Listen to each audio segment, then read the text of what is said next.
Totem Pole, Totem Pole, Totem Pole, Totem Pole, Totem Pole. Totem Pole Nation. This is Coach Troy Taylor, the man from Seall, Crystal Ball Paul, Life Lessons Podcast, sponsored by St. Pete Rejuvenate and Autograph.io. Failing doesn't make you a failure. Life lesson for today. Paul, failing doesn't make you a failure. What pops into your head from all your life experience about failing doesn't make you a failure? Because as long as you're still alive, you have the unique opportunity to try it again and get it right. Yeah, that's, I mean, and the first thing that comes to mind, again, being ex-military, is our physical fitness test. You know, we're never at 100% on that. Once we take the test, somebody always misses the run by a couple seconds or falls short on a couple of push-ups. But that doesn't mean that it's the end of their career. They have an opportunity to go back and get better. And the funny thing about failure is it makes you lock in even more. And the second time around, chances are you're going to pass, i.e. failing at a test in high school, middle school, where have you. You're going to study harder the next time if you would have to do a retake or you a redo. You're going to study harder, you're going to work out harder, and chances are you're going to be successful. So failure often generates more successful people because they had to do more to defeat that failure. I'm going to play for you part of the video I sent you and Lambo last night. It's one of the most powerful videos I've ever seen. I posted it on Twitter. I'm going to play it right now. I'm going to get it up on the screen. So this is just 45 seconds of a video. And the name of the video is How to Play the Game of Life. How to play the game of life. Here you go. A lot of the conventional ideas we have around success are wrong. For example, it turns out that school didn't seem to have much of an effect on achievement. Many people we consider geniuses today didn't stand out when they were kids. They weren't seen as gifted or remarkable. What they had more than anyone else was curiosity and drive. Morning, Elizabeth. They listened to their intuition. When they looked for connections between different areas of knowledge, they found patterns where others saw only chaos and confusion. They could only do this because they were fully engaged and fascinated with their work. And while other people might have been more brilliant, it was their drive to follow their deepest curiosities that was the biggest factor. A lot of the conventional ideas we have around success are wrong. For example, it turns out that school didn't seem to have much of an effect on achievement. Many people we consider geniuses today didn't stand out when they were kids. They weren't seen as gifted or remarkable. What they had more than anyone else was curiosity and drive. They listened to their intuition. When they looked for connections between different areas of knowledge, they found patterns where others saw only chaos and confusion. They could only do this because they were fully engaged and fascinated with their work. And while other people might have been more brilliant, it was their drive to follow their deepest curiosities that was the biggest factor. A lot of the conventional ideas we have around success.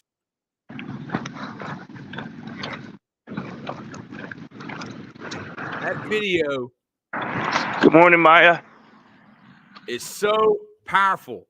And if you're a middle school student or a high school student, like Paul said, if you make a bad grade on the test, it doesn't mean you're a failure. They make those tests where it's multiple choice, which means there's only one right answer. And in life, there's more than one right answer.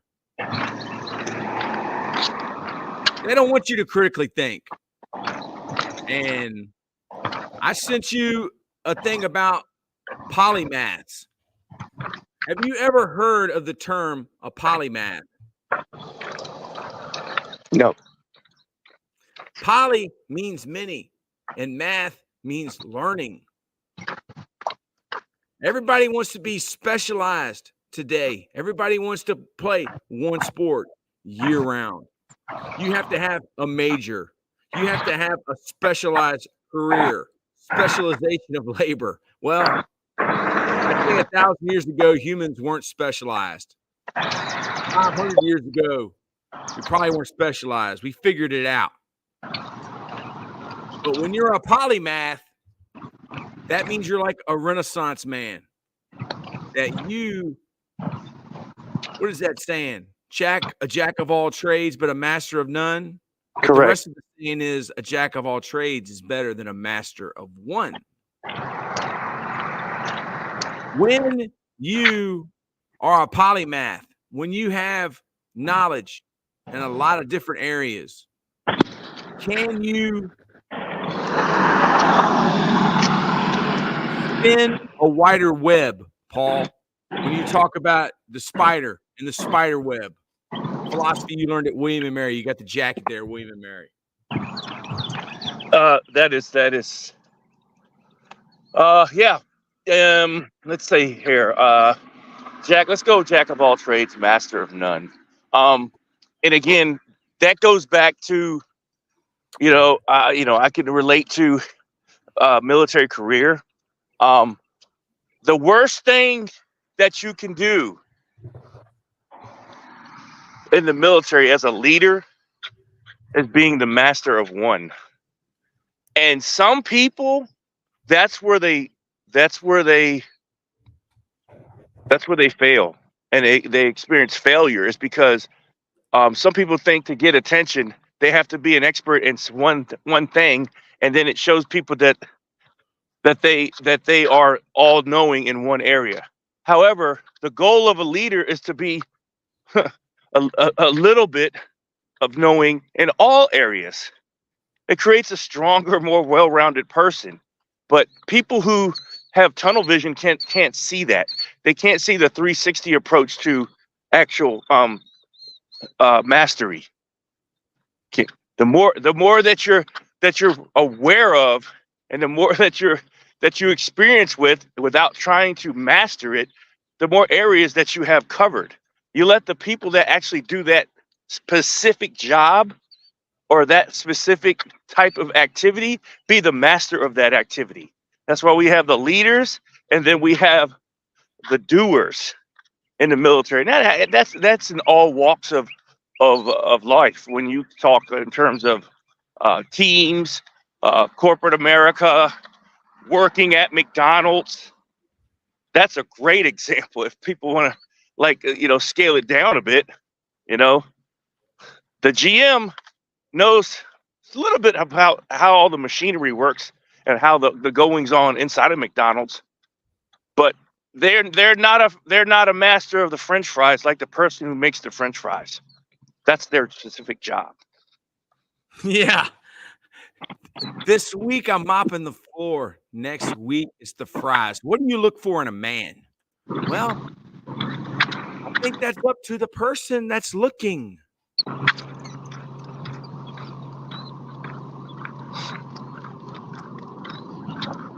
That's Thank correct. you, DQ. I love your ice cream, as you can tell. Dairy Queen. Love it. Mm-hmm. You're the greatest. We need to make. I had some yesterday. Choco dipped strawberry blizzard with pecans and peanuts. That's my thing. That's my go-to. Say that again. Choco dipped strawberry with pecans and peanuts. I love it. I love it. So what do you look for in a man? You look for a man that eats Dairy Queen. I didn't know that he went to Dairy Queen yesterday, and I didn't know that Dairy Queen would be posting here on what they look for a man. Dairy Queen's a happy place right now. Because once the weather breaks and it's warm around lunchtime and you're free and you're just riding around, sometimes having a blizzard is better than having lunch. Because it's a happy food. A happy food. It's happy food, man. Blizzards make you happy. If you have your favorite thing, your favorite candy bar, and you make it a blizzard, man, you could ride around at 12:37 in the afternoon during lunchtime and just have a big smile on your face. It's pretty cool. A big smile on your face. What do you look for in a man? Probably a guy that puts a smile on your face. There you go. It's a life lesson. Find your blizzard. Find your blizzard. When I was a kid, I liked the pineapple blizzard. Pineapple with ice cream. Okay. I don't even know if it was a pineapple blizzard. That's what I got though. I like fruit and ice cream, man. Well, they have chopped pineapple, so they'll make you a pineapple blizzard if you ask for it. Yeah, yes. Absolutely. That sounds pretty good, actually. Yeah, I mean, if you want to switch it up from the chocolate and all the nuts, then yeah, how about this? Throw some pineapple in there too. That would go with the cherries. The pineapple, yes. You'll pretty much have a banana split. Okay, yes, absolutely. I'll do that today. Banana in there too. I mean, like, I guess that's what's great about blizzards. Is this a mixture of a lot of different things? And when you messaged me back, whenever, and you said that I may be on to something, what did you mean by that? When I sent you that video in the Polymaths, what did you mean by that? Oh, great question. Great question.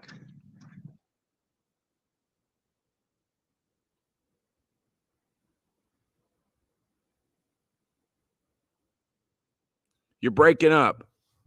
All right, I had to go back and I had to refresh my brain. Oh, it's because I reposted and retweeted that out all night last night about the mastery. You froze up there for a little bit. Okay, so I had to jump off for a minute to go back and refresh my memory in terms of why I sent that. But it was about two things caught my eye. One, the actual comment that you send out, and you could post it anywhere here. That's a good one. I sent it to a lot of people last night because we all face adversity, at some point in our lives, in our day, in our week, or in our months. And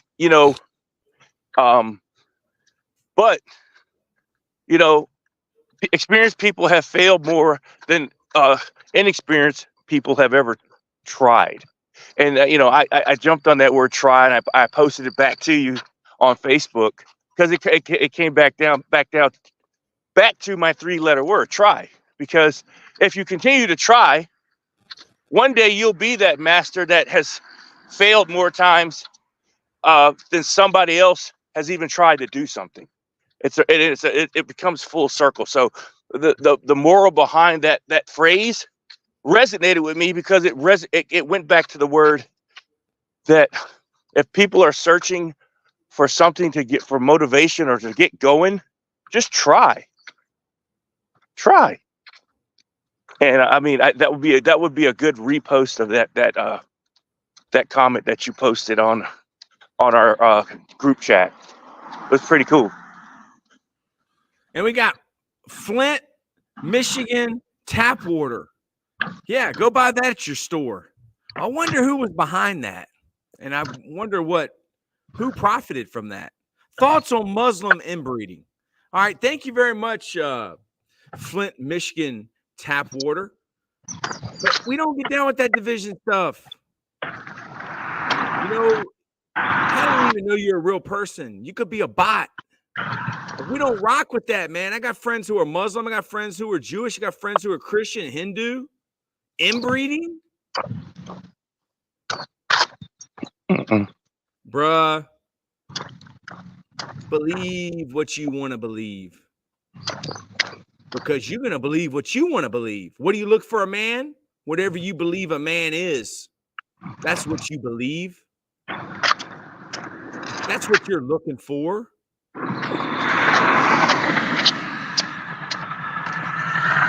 Life Lessons Podcast. Failing doesn't make you a failure. There's no such thing as a stupid question. There's just stupid people. Man, that's a great life lesson. There's no such thing as a stupid question. Only stupid people. And I think the stupid people are the people that believe stupid stuff because they want to believe it, because it makes their world make sense. It doesn't feel as good when you know you're the low man on the totem pole and you are just the same as all the other little fish, even though they may be a different color or a different religion. And the big fish still eats the small fish. But that's why we have ideologies and belief systems. It gives us something to live for. And this idea of not believing anything bigger than yourself, this idea of atheism, that's a new thing in the history of the world. That was created by man. Go back 50 years, 100 years, 200 years, and see if they believe that. Oh, you don't believe your ancestors? Okay. Good morning, MK. MK, you make my day. You're why we do it. And that's why, we get these questions on here. And there's no such thing as the stupid question. There's only stupid people. If you don't know something, you got to ask. That's the problem with schools today. They put too much importance on right answers and not good questions. You know what I was just thinking? Yeah. When you said something earlier, as far as multiple choice, when I was in school, I just liked the short answer portion of the test. But if I was a teacher today, all my tests would be short answer, because I want to know how you're thinking, because people learn differently, and people have a comment or a slight opinion on the topic that I want to know about. Like, you don't really get to know someone until you have them write something on paper, and then you make it non-attributional. I want to know what you think of this question. That was a big word. What was that word you used, and what does that mean? Non-attributional. There's no judgment of you. There's no not taking your perspective. No, I want to know genuinely what you think of this question. And you can go down one street and I could be going down the other street, but at least I know what street you're on. And then again, it generates conversation afterwards, because again, I just don't think, like you said, multiple choice is right or wrong answer.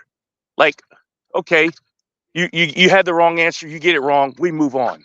We don't even get to talk about it. It doesn't generate discussion or anything. But short answer, after the test, we can have a discussion about the way you view this lesson that was taught during this time that led up to this test. I mean, and then I guess what? Me as the instructor or teacher with 30 different opinions and reading over 30 different opinions and the way people perceive things, I'm going to learn something. There's no doubt that I will learn something reading 30 short answer questions and having a discussion about it, or it's clearly stated, clearly written, so I can understand a different perspective. I'm learning something. And again, as I was finally told at William & Mary, your education is not complete until you pass away. You are promising us with this degree to be a lifelong learner. And I I think I've always been that way, but I really focus on that. Like I really like. I'm really serious about that, and I just don't like to see people who, one, that think they're made or what have you when they complete a degree or they finish school. You're never finished. You're never finished. Your job is actually your job just began. Yeah. To be a learner and a teacher for the rest of your life. All right, I'm not the sharpest tool in the shed. What's the stigma? Sigma? What is that? Yeah. I need some help understanding that, but I love it. I love it. Look, man, humans first writing was symbols. Numbers are symbols. Words were symbols. They were pictures. They got us back to using symbols. They got us back to using emojis. They got us. Hey, man, Leonardo da Vinci wrote backwards. MK said it's hard to explain. Well, there's a lot of things that's hard to explain. He was a very complex individual. Aren't we all, Paul? Like, dude, I have a friend that always says, Troy, everybody's always asking about you. So, yeah, what they want to know. They want to know what you're doing. I said, well, I don't even know what I'm doing. So how would anybody else know?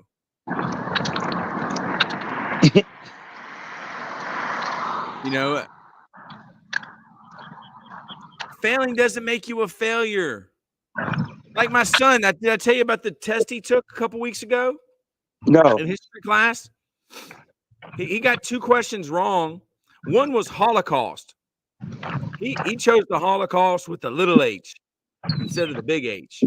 And then he picked allied powers, the Axis powers, or the allied powers. And the right answer was the Allies.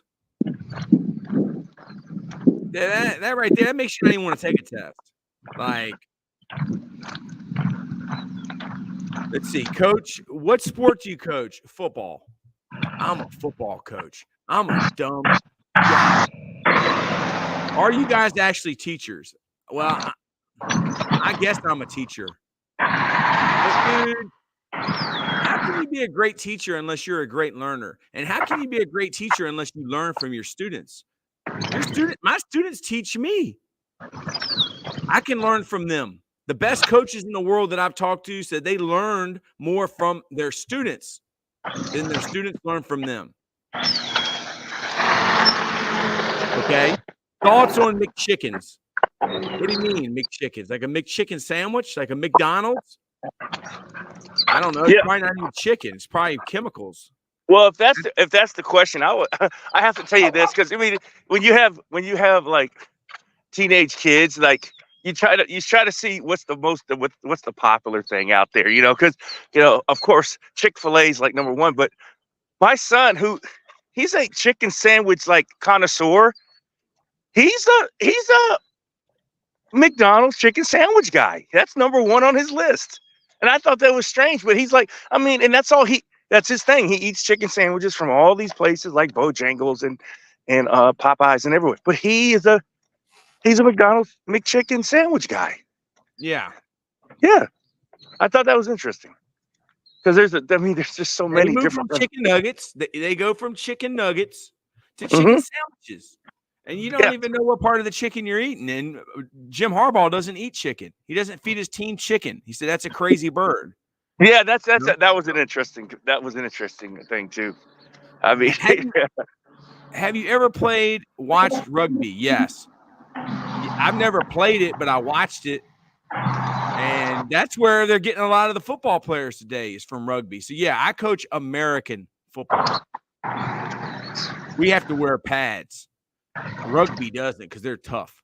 Polymaths says, that's good. I support that. Well, we support you.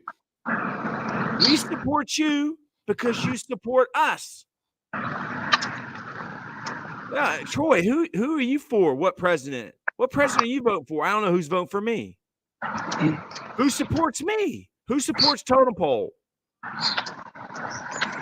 I'll vote. Pay me. I'll wear your hat. Pay me. Bring me the bag. I told my son, don't you ever wear someone else's logo.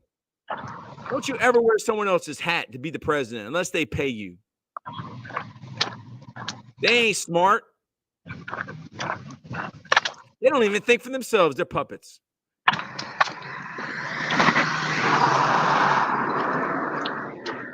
Failing doesn't make you a failure. This country's great not because of the president, not because of the government. It's because of the people. It's because of our ancestors, the people that made this junk, the builders, the master builders.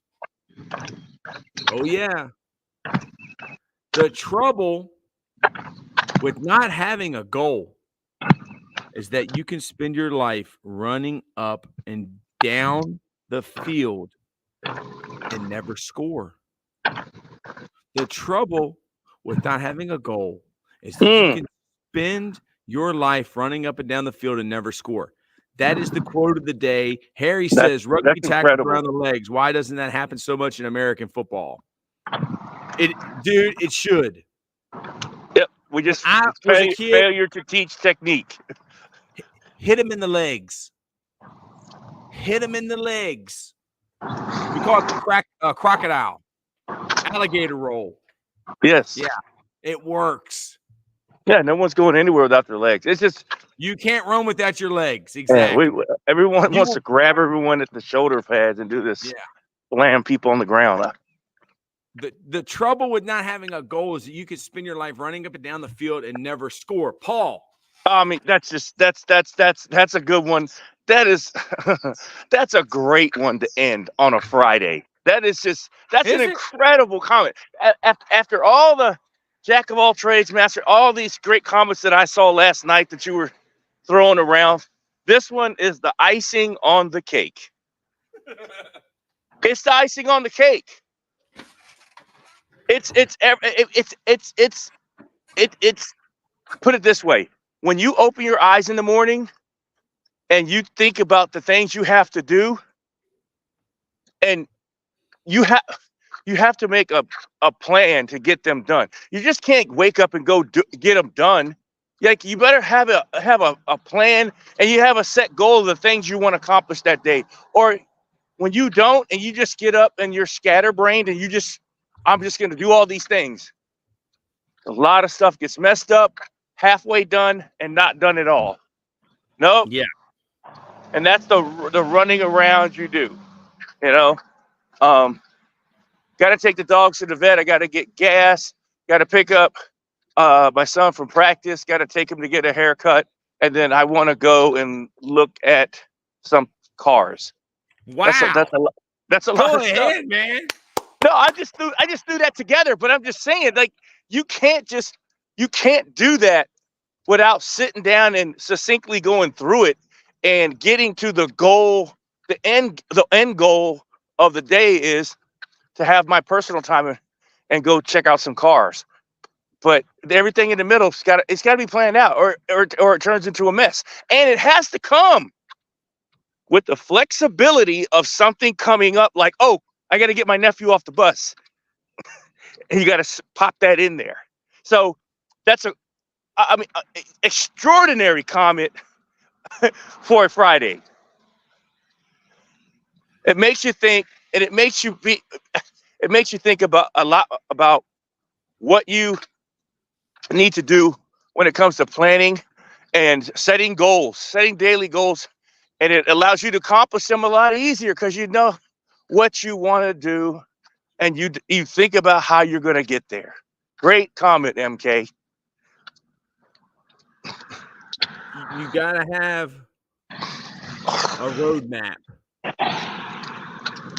And the team that usually wins, the team that usually scores, is the team that makes less mistakes.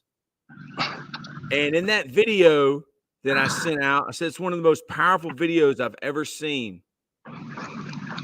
They talk about, well, I'll just play a little bit of it. Let's see here. Let me see if I can find it. It was the art of play. I'll play a few minutes at the beginning of it. Here it is. Okay, how to play. This guy has an excellent YouTube channel, man. Who? Then I'll send it to the guy who put that video up there. The guy that did this video. He's got an excellent YouTube video, man, or a YouTube channel. Copy with an AI tech. There's a fearlessness that kids have. As children, we're completely open and curious, expressing every part of who we are through play. Can you hear it? Yeah. There's a fearlessness that kids have. As children, we're completely open and curious, expressing every part of who we are through play. It's how we learned about the world, and this is our natural state. But at a certain point, it all changed.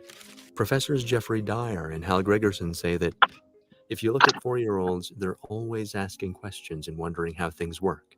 But by the time they're 6.5 years old, they stop asking because they quickly learn that teachers value the right answers more than they do good questions. This idea that there's one right answer colors the way we look at everything. We're told there's a certain way that life is supposed to unfold, where you go to school, then you go to college, then you get a job and work your way up the ladder until someday, far off in the distant future, you think, maybe I'll finally get to do what I really want. The thing is, this conventional path doesn't work for a lot of people. It assumes that there has to be a rigid separation between work and play, and that we're supposed to work so we can earn enough money to have the leisure time to do something entirely different, called having fun. There's a scene in the movie Office Space where Peter Gibbons works at an awful company called Initech. He hates everything about his job. The fact that he works in a cubicle. The fact I'm going to pause this because I don't want to get a copyright. But what have you taken so far from this, Paul? It's spot on. But I would challenge our listeners, and I would challenge people who are looking for that thing or that career, because I found it, and I was very fortunate. Not a day I worked. They call it work. 27 years of working, but I was not working in the Army. I was having an adventure. And again, that time, that comment of, working to find that time of leisure and separating work from play. My work was play. So I just had a good time for 27 years and got paid for it. And and now I'm still getting paid for the fun that I had, but I don't have to have fun anymore there. So I'm looking for something new now besides, playing golf and talking to people on the podcast to fulfill my life and fulfill my day. But so my point is, and I had a conversation with my son yesterday, because he's graduating tomorrow. Thank God. He made it. And I told him, just like I told told you earlier, it's just begun. You're a lifelong learner. But I challenged him, to take a year off. Just, if you want to go get a job, fine. But you got to go find yourself. And meaning find yourself and then find that thing that you love and go do it as a job. Because if you're working in something you love, it's not a job. And it feels good getting up in the morning knowing that you're going to do something that's part of your fun. So, but again, I know that that's not easy, but you got to take the time to do it, because while he's still a young person, you don't have to be locked into a career right now. I mean, and again, you got to think how people think sometimes, and I thought that way, but it's like, no, you got time to think about what that is. But if you can find your love and passion, work is never called work. It's called a place you go to. MK, we love you. To have fun. We love you. Got to go to school. Hope everyone has a great day. Bye-bye. All right, fast forward a little bit through here. I wanted to get to a little bit further into it, but here you go. Instead of asking, what would I do with $1 million? A much better question to ask is, How can I build a life I don't feel the need to escape from? We spend about 35 hours a week working, or an average of 1,795 hours a year, or 84,365 hours in a lifetime. That's 1/3 of our lives. One of life's great secrets is that when you find a way to do the things that truly matter to you, when your work genuinely feels like play, you'll eventually become a master at it. Ooh. Once that happens, it'll attract all kinds of incredible opportunities that otherwise never would have come your way. And no matter where you are, if you don't like what you're doing now, you can slowly transition to doing what you love. So what they're saying here, Paul, is that the only way you can become a master. And I had an old lady. I mean, she was old at the time, I thought. But when I was a young coach, she gave me a name. You've given me the name Jimbo Fisher. But she gave me a name. She called me Magister Ludy. She called you who? Magister Ludy. Why? It's the name of a book. Well, it's the name of a character in a book by Hermann Hesse. Hermann Hesse, who wrote Siddhartha. It's called The Glass Bead Menagerie, The Glass Bead Game. And the dude is the Magister Ludy. He's a master of the game. Magister Ludy, which means master of the game. What game is she talking about? The game of life. Magister Ludy. You've never heard of that term? No. Dude, it's hard to even find anything really about the glass bead game. Under the name, it says the glass bead game is the last full-length novel by the German author Hermann Hesse. It was done in 1931 in Switzerland, where it was published in 1943 after being rejected for publication in Germany due to Hesse's anti-fascist views.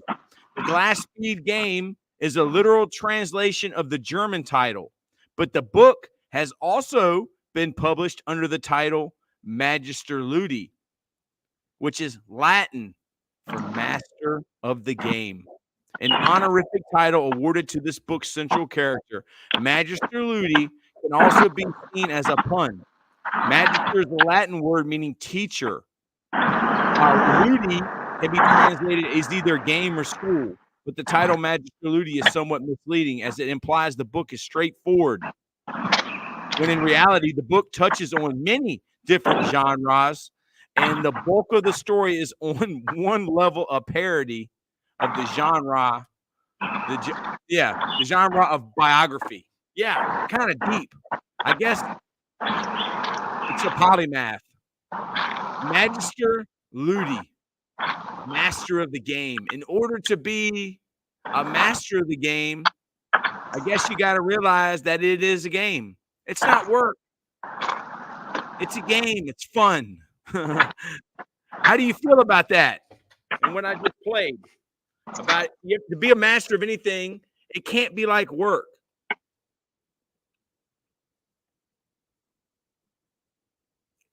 Whatever, I need that. You're breaking up a little bit. You broke up a little bit when you walked in the house.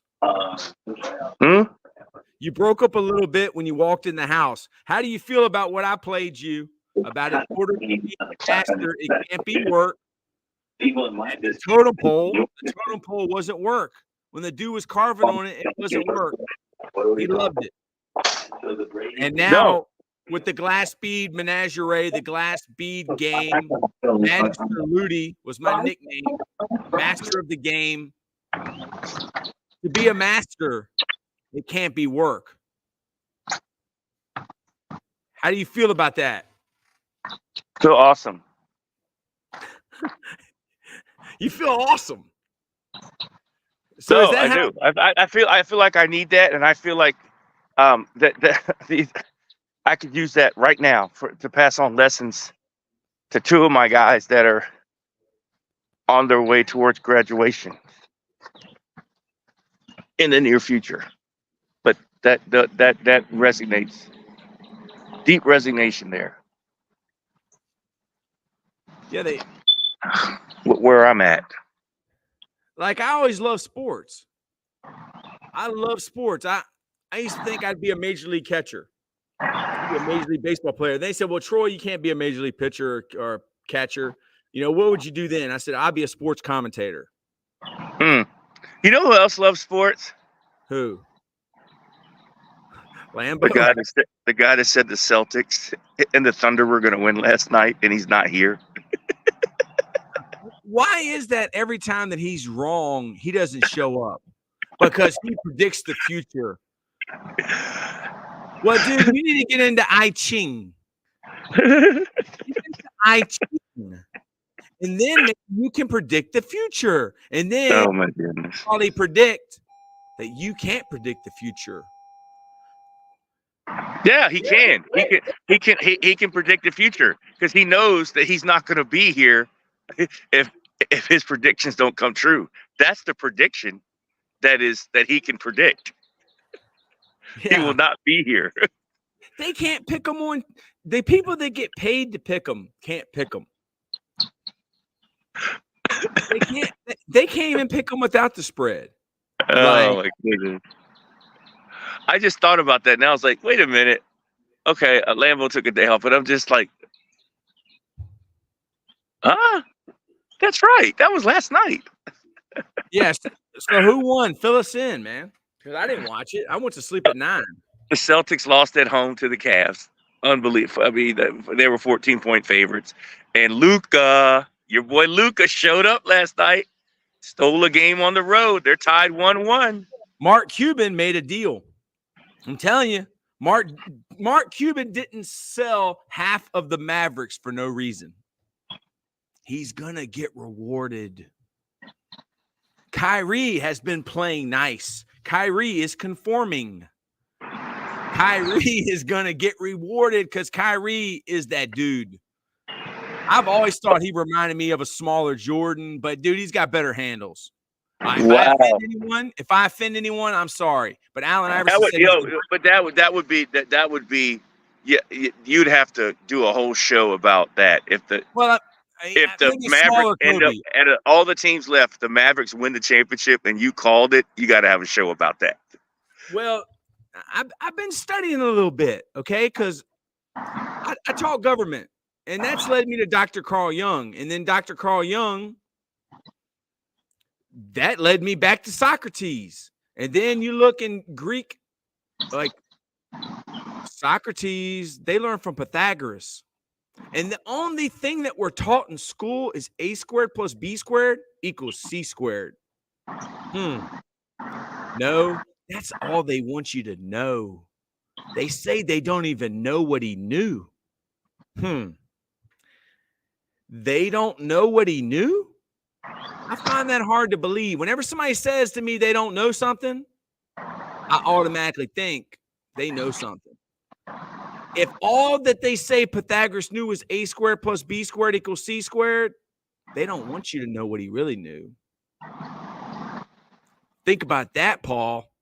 Those guys were polymaths. They knew it all. Math won't just numbers to them. Math was life. Math was history. Man, these dudes, they figured it out. They figured it out. But they want you to think that the new age is new. No, the new age is old. The new age is what we're living in. The new age is this. See, I got a screen. Pythagoras knew something. Hey, Leonardo da Vinci knew something. They both went to Egypt. They don't even know how they built those pyramids. Yeah, we're having a good day, ain't we, Coach? We're getting it, ain't we? Absolutely. Always. So what do you think what I'm saying here about Pythagoras and this ancient wisdom, this sacred geometry? I'm trying to tie it back to Kyrie and the Mavs and Mark Cuban. There's a pattern. There's a pattern there's a system. There's a pattern of numbers. There's a pattern of the universe. And dude, some people can just see the pattern and make the connections. And I don't know. It's like intuition. It's something you feel. Like, the story's been told before, man. You know? Like Kyrie, he messed up. But now he's in line. He's doing what he's told. Mark Cuban sold half of the Mavs. Luka's from where Alexander the Great is. From Macedonia. I don't know. It's just a feeling. I guess it has to do with patterns. They say history repeats itself. You agree with that? Mm-hmm. So if history repeats itself, there must be some type of pattern. I don't know. Who do you think's going to win it? NBA Finals. I'm not scared. If I had to pick today, I mean, if I had to pick today, I mean, I would say Minnesota. And after last night, that's how the Celtics are. What the Celtics are going to do. They're going to not shoot well, and they'll get beat because that's all they do is they just shoot threes, and they think they're going to get all the way to the finals and do that. But after watching the Mavs last night, man, your take is because they look. I'm not scared to be wrong. No, but it looked your take. I mean, even against if they beat them and they go to play Minnesota, it looks different. This last night, it looked like they have a chance, you know, and it just see Lambo's scared. But Luka last night played team ball the whole game. I mean, he stayed in the moment. Maybe he got your message. Maybe he got your message. He did. I don't know, man, but he looked great. He looks great when he's playing team ball because he can do it all now, and that's where you see the real talent of Luka Doncic because he can control the entire game. But he's like a Magic Johnson. He's like a LeBron, but probably a better shooter, but not as good of an athlete. But sometimes he checks out and starts complaining and looking for fouls and slowing the game up. He's also a human being, you know. He's young. No, I know that. And again, but last night he was hot as fish grease, man. He was all over it, throwing passes like it's just crazy stuff, man. See, Ja don't do that on the court. Ja don't check out. Ja is the ultimate competitor on the court, but when Ja gets off the court, that's when he forgets who he is. Yeah, like, Luka talks junk to the rest probably because they deserve it. Like, because dude, he ain't scared to get a tee. Like those guys from Europe, like they know the reps are part of the game, and like they play the game. Yeah, and again, see, and again, if I was Ja, you know, I mean, and I'm not him, but I wish he would like watch these playoffs and get him a nice mentor. They brought D Rose there. Yeah, he needs because I'm telling you. I mean, and again, the people who aren't playing get forgotten about. But if he was playing, we'd be talking about him like they're talking about Ant-Man. But his team's not playing, and that's where he needs to resurrect and get back to because he belongs there. Yeah, as a player, you really got two Europeans, Luka and Giannis. Which this is a global game, and people watch basketball everywhere. Then you got two Americans, and the two Americans and the Joker, are Ja and Anthony. Yeah, and the Joker too, but like he's from the middle of nowhere. Like, I mean, I don't even know, somewhere near Russia, right? I mean, yeah, you got the Joker, which we always forget about the Joker because he's a role player, dude, but he's the best player. Like, it's crazy, man. Like, there's patterns. Dude, think about that starting five. Woo! I mean, the Joker and Luka and Giannis and Ja and and Anthony Edwards. Oh my gosh. Let's go. Oh my goodness. Let's go. Oh Dude, my goodness.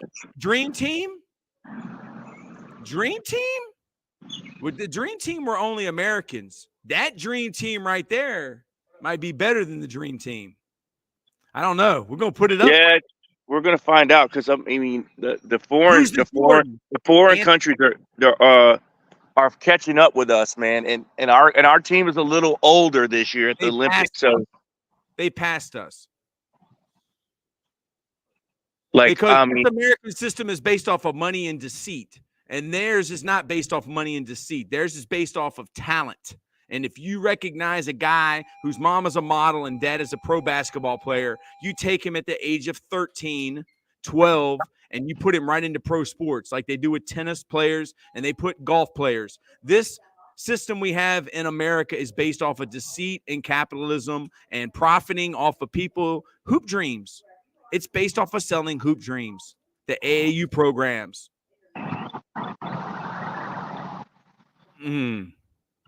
It's you know what? It's why the Dominicans are the best in baseball. Mm-hmm. The same thing, because they ain't spoiled. It's because they come from the mud. They come from the gutter. They come from nothing. They learn how to play with a broomstick and a golf ball. Mm-hmm. Kyrie learns how to play with a basket with no rim. More hunger. There it is.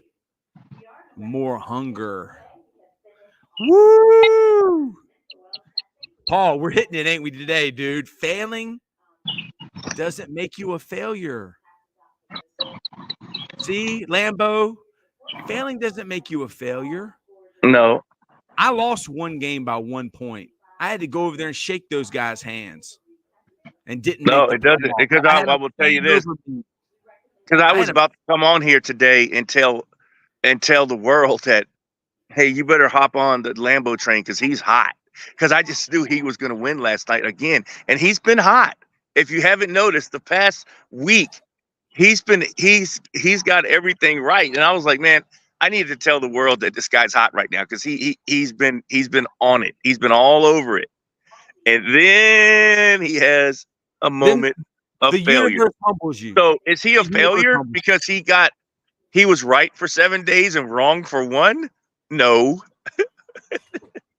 That's where you got to look at it, and you got to look at it with a different lens because he was tearing it up, man. If I'm gonna miss, I want to miss big. If I'm gonna miss, I want to miss big. I want to call it that no one else is saying, man. Yeah. Like, dude, I mean, 2 out of my first 3 years as a head coach at Meadowbrook, we didn't make the playoffs and we went 9-1. Oh, I remember those days. Oh, that was awful. We lost one game by 1 point and lost the state champion and state championship. And Coach Williams won his first state championship and died the next fall. You know what I realized? I was a pawn in history. I felt it. Dude, I know it. I know when destiny is going my way and destiny ain't. I felt it both ways, the good and the bad. Tyrod Taylor thought he was going to beat us.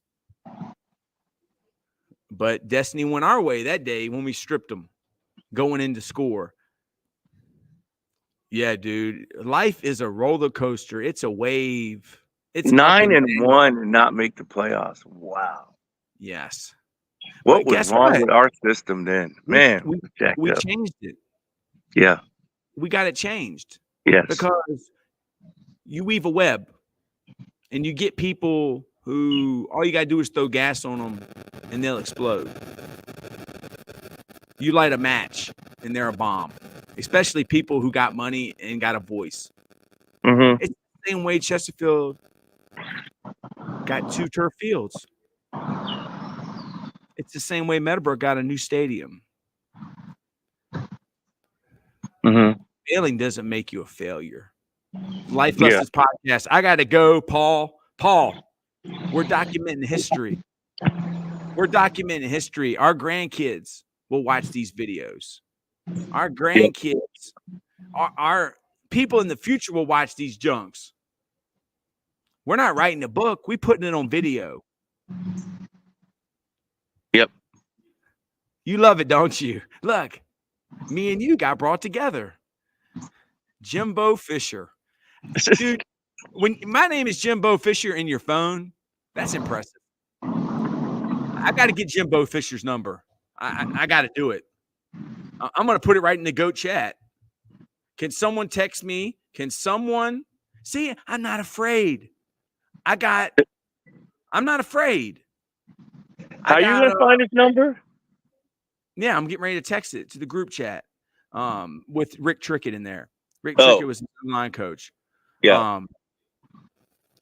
I got see, did you ever hear the story about when I went to the American Football Coaches Association convention and everybody's putting up their resumes, right?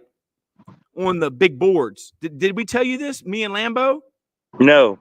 Well, there's these huge boards about 12 feet long. There's 4 of them. Both sides are covered with resumes of all these coaches that want to get a job. So I go over there, I'm going to check out these resumes and see which ones look good. Then I look at them, I'm like, oh my gosh, these guys got their references. What? They got Kirby Smart's cell phone number on here. What? I went through and was taking pictures of everybody's references.